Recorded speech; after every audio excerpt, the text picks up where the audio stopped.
All right, for a state that's #1 in many undesirable rankings, one particular ranking can give residents a sense of pride. It's in law enforcement. WCBI's Parker King went out to an area of Pearl to attend the tryouts for one of the nation's most decorated shooting teams, the Mississippi Highway Patrol. The line is ready. It's always been highly talked about and rumored and elite to even be a part of it. In this case, the rumors are true.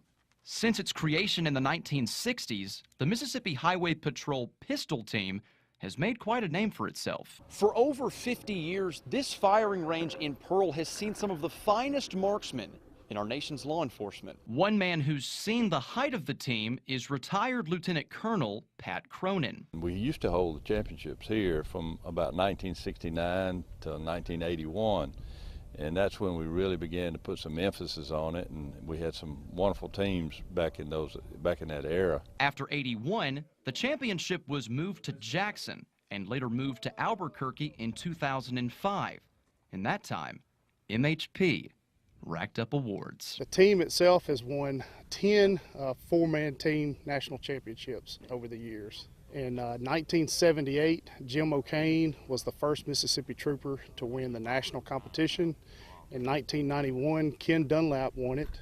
And then since then, or during that time period, Philip Hemphill won it 10 times. Without question, Philip Hemphill was the best police combat shooter in the world for a long time. To keep up with the competition, as well as their own standard, MHP shooters have to keep a steady practice routine.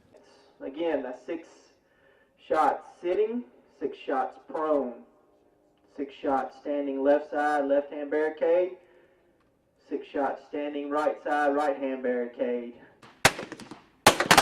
Practice for several hours every Tuesday. Shoot several hundred rounds a day. Revolver, automatic.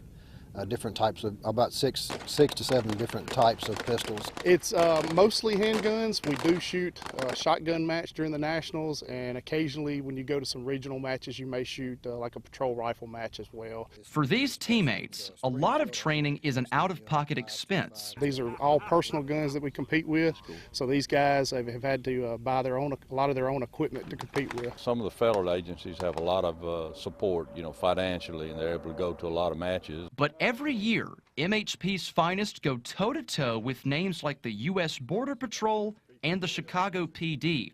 Going into the competition, these shooters already have targets on their backs. You really have to keep your pride in check, because you get out there and if you're not careful, if you don't focus and good trigger control, breathing, you really get it handed to you. It can kind of weigh on your nerves a little bit.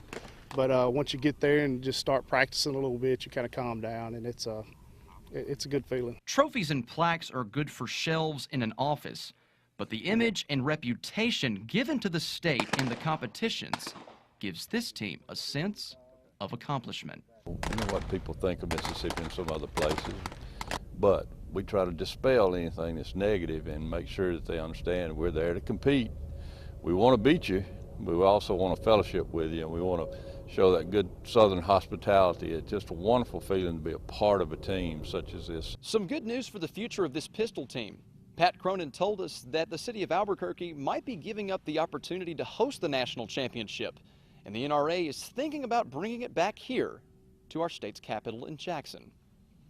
In Pearl, Parker King, WCBI News.